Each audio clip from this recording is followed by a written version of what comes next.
All month long here on Seahawks Today, we are in a sub-battle with the 49ers report and our frenemy Chase Sr. over there. And they got a little bit of an edge right now, 69 new subs. We're at 60 subs so far this month. We got some work to do to keep up with the 49ers report and prove why we have the best fans, not just in the NFC West, but in the entire National Football League. For the latest happenings in your Seattle Seahawks, multiple videos a day, live shows every Wednesday, watch parties throughout the season as well. You got to subscribe to Seahawks Today. We got you covered. YouTube.com/Seahawks TV. Never miss a moment. Stay up to date. Subscribe now for free. Let's win this sub battle here all throughout the month of May here on Seahawks Today.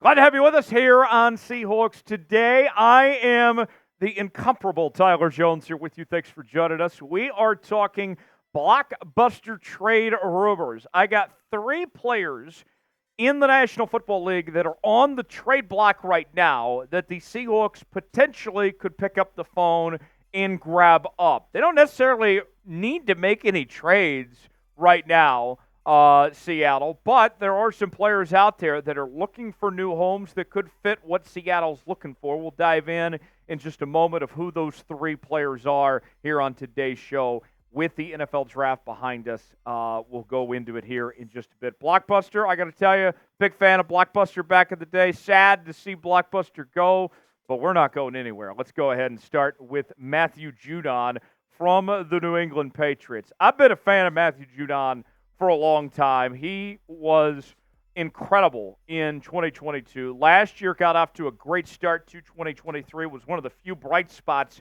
for the New England Patriots, and then ended up having a season-ending injury, which cut his season short. And you look at Matthew Judon here. I know that he's sitting at, 31 years old there you saw on your screen, but he still has, I think, plenty left in the tank at this point in time. You look at the Seattle Seahawks, where this defense is at. We've seen some dramatic improvements to this team so far throughout this offseason. But if you get a guy like Matthew Judon to be a part of the equation here, then you're talking about taking this defense to a whole nother level. We were saying on the program earlier this week that the Seahawks are not going to have a top 10 defense in 2024 by any stretch of the imagination. But if you were to, let's say, get a Matthew Judon, then all of a sudden, maybe that tune changes, and you're looking from going from a good defense potentially to a great defense. That's what Matthew Judon potentially could do for you. Judon, a former 5th-round pick by the Ravens out of Grand Valley State, joined the Patriots in 2021, and credit to Bill Belichick for really just maximizing his potential, going to another level in New England the last couple of seasons, as he had a career high in sacks in 2022 with 15 and a half.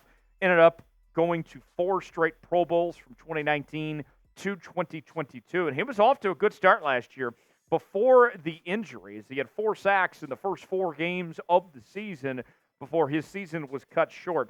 And with him being a little bit older now, coming off the injury, having a pretty decent contract at this point in time, I don't think the trade would be that costly of what you would have to give up for a guy that's as talented as him. I think you're looking at giving up a 4th and a 5th round pick and receiving Judon as well as a 6th round pick to make this trade happen here. You're getting one of the best players at his position, one of the best pass rushers in the entire league, and you're giving up some day 3 selections here. That is something I can live with. To me, that sounds like a great idea for the Seahawks, potentially to pull this off. Do they necessarily need Matthew Judon? Not necessarily. But this would take this team to new heights that we haven't seen. Let's ask you in our pinned comment today, should the Seahawks trade for Matthew Judon? Y for yes, N for no. Weigh in the pinned comment. Let us know what you think. Today's show is sponsored by PrizePicks. PrizePicks, the place to go for daily fantasy made easy. Here's how it works. Choose 2 or more players on any given category. Get the choice of more or less, whether you're talking fantasy points, maybe it's rebounds in basketball, goals in hockey, home runs in baseball, all sorts of different categories to choose from. You can mix and match different leagues as well. I'm looking ahead to the start of the NFL season. I got our guy DK Metcalf to have more than 1,025.5 receiving yards this season. Also going with Lamar Jackson They have a marvelous year with over 3,600 and a half passing yards. If we put $20 down, both these hit, that's going to turn into $60 on PrizePicks. Play along with me, PrizePicks.com/CLNS.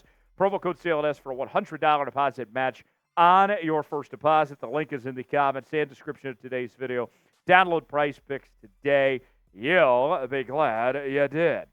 All right, let's talk Cam Robinson now. So there was rumblings during the draft that the Seahawks actually considered going offensive tackle, that there is concerns when it comes to Abraham Lucas and the prospects of his knee holding up long term. And so with that in mind, that tells me that the Seahawks could potentially open to finding more options at the offensive tackle spot. And maybe Abraham Lucas moves to the guard position, potentially. That's a possibility. So Cam Robinson is being shopped around as a possibility, and this could provide some flexibility for the Seahawks here.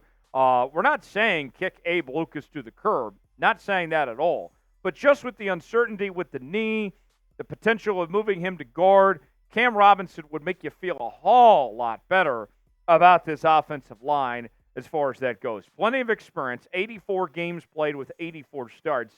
And you're looking at getting him at a discount of sorts. Last year, he said no to hugs and said yes to drugs as he was suspended for PEDs. And so with that, because of the PED suspension, there is no guaranteed money that is owed to him at this point in time. The guarantees have gone out the window. So with that being said, you're looking at potentially getting a very good player at his position. Look at the pass block rate, 78.8. I'll live with that all day. 65.4.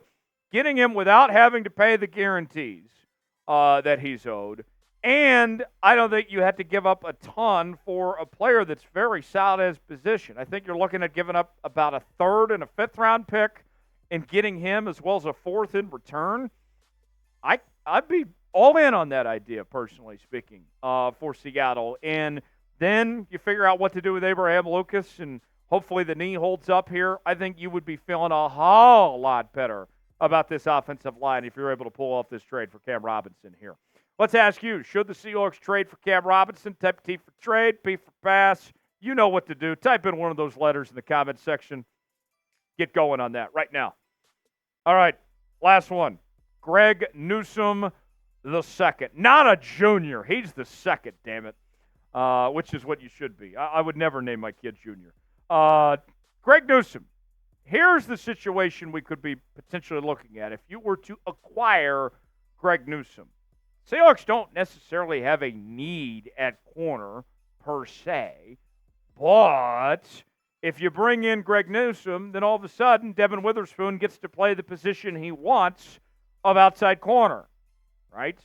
We know that's what Devin wants to do eventually, but based on the way the defensive structure is at the moment, he would be your starting nickelback.